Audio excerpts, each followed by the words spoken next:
సర్వమంగళ మాంగళ్యే శివే సర్వార్థ సాధకే శరణ్యే త్రయంబకే దేవి నారాయణే నమోస్తుతే.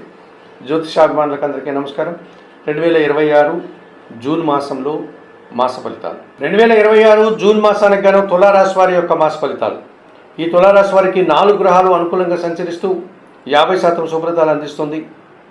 అలాగే 4 గ్రహాలు ప్రతికూలంగా సంచరిస్తూ 50% ప్రతికూల ఫలితాలు ఇచ్చేటువంటి వాతావరణం కూడా ఉంది. 2026 జూన్ మాసంలో తులారాశి వారికి మిశ్రమ ఫలితాలు ఉన్నాయి. 50% శుభ ఫలితాలు, 50% ప్రతికూల ఫలితాలకు అవకాశం ఉంది.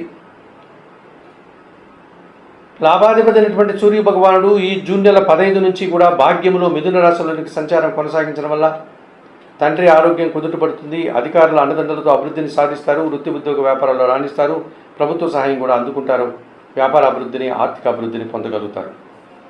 భాగ్య వ్యయాధిపతి అయినటువంటి ఈ బుధుడు ఈ జూన్ నెల 22 వరకు అష్టమములో మిథున రాశిలో సంచారం కొనసాగించడం వల్ల నూతన వ్యాపార అవకాశాలు వస్తాయి.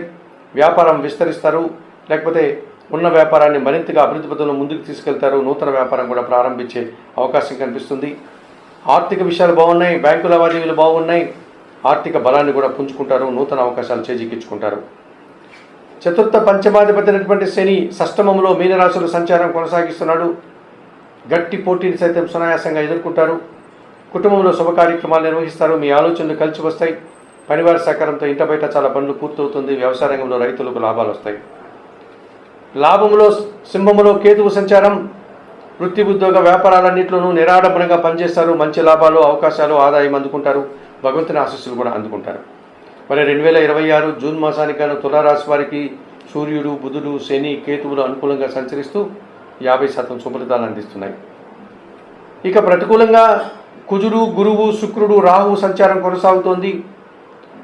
ద్వితీయ సప్తమాధిపతి అయినటువంటి ఈ కుజగ్రహం ఈ నెలంతా కూడా అనగా జూన్ నెలంతా కూడా సప్తమంలో మేషరాశులను, అష్టమంలో వృషభ రాశుల సంచారం వల్ల కుటుంబంలో అశాంతికి అవకాశం ఉంది. మీ మాటల వల్ల అపార్థాలు, జీవిత భాగస్వామితో కానీ వ్యాపార భాగస్వాములతో కానీ అభిప్రాయ భేదాలకు అవకాశం ఉంది. భూవాహన సమస్యలు అధికమవుతాయి.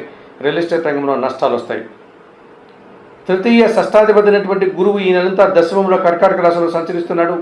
కొందరు పెద్దల సహకార లోపం స్పష్టంగా కనిపిస్తుంది. పోటీ ప్రపంచంలో వెనకడుగు వేస్తారు. విద్యార్థులకు ప్రతికూల ఫలితాలు వస్తాయి. సమాజంలో గౌరవ మర్యాదలు పోగొట్టుకుంటారు. జన్మరాశ్యాధిపతి అష్టమాధిపతి అయినటువంటి శుక్రుడు ఈ నెలంతా కూడా దశమంలో కర్కాటక రాశిలో సంచరించడం వల్ల స్త్రీజన సహకారాన్ని కోల్పోతారు. స్త్రీలతో అభిప్రాయ భేదాలు, మనస్పర్ధలు వస్తాయి. వృత్తి ఉద్యోగ వ్యాపారంలో పనిభారం పెరుగుతుంది. రావాల్సిన ఆదాయం కూడా వాయిదా పడుతుంది. పంచమములో కుంభరాశిలో రాహు సంచారం వల్ల దుబారా ఖర్చులు, దుబారా ఆలోచనలు అధికమవుతాయి. విదేశీ వ్యవహారాలు ప్రతికూలంగా ఉన్నాయి. నూతన ప్రయత్నాలు, నూతన వ్యక్తుల వల్ల కూడా ఇబ్బందులు ఎదురవుతాయి. సమాజానికి ఇబ్బందిని కలిగించే విధంగా సమాజ వ్యతిరేక కార్యక్రమాలు చేసి మీరు నిందలు పడే పరిస్థితి కూడా కనిపిస్తుంది. సంతానంతో మనస్పర్ధలు కూడా అవకాశం ఉంది.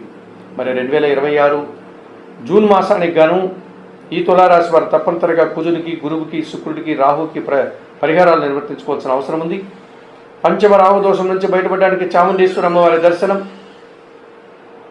ఎర్రటి పండ్లను నైవేద్య సమర్పణ చేయండి. దశమ శుక్రదోషం నుంచి బయటపడడానికి మహాలక్ష్మి అమ్మవారిని దర్శించండి. మహాలక్ష్మి అష్టకం చదువుకోండి. అలసందలు అనగా బొబ్బలను బాగా ఉడికించి బెల్లం పొడితో కలిపి గోవులకు ఆహారంగా అందించండి. దశమ గురువు దోషం ఉంది. రాఘవేంద్ర స్వామి దర్శనం చేసుకోండి. రాఘవేంద్ర స్వామి స్తోత్రాలు కానీ, జీవిత చరిత్ర కానీ పారాయణం చేయండి. శనగలను నైవేద్య సమర్పణగా తయారు చేసి స్వామివారికి సమర్పించండి. సప్తమంలో కుజదోషం ఉంది. సుబ్రహ్మణ్య స్వామిని ప్రతిరోజు దర్శించండి. మంగళవారం రోజు అభిషేకం నిర్వర్తించండి. సుబ్రహ్మణ్యాష్టకం చదువుకోండి. ఎర్రటి పండ్లను నైవేద్య సమర్పణ చేయండి. పేదవారికి ఎర్రటి పండ్లను లేక వయోవృద్ధులకు ఎర్రటి పండ్లను దానం కూడా చేయండి. 2026 జూన్ మాసానికైనా తులారాశి వారు శనగలను, కందులను, ఎర్రటి పండ్లను పేదవారికి దానం చేయడం వల్ల మరింతగా మంచి ఫలితాలను పొందగలుగుతారు.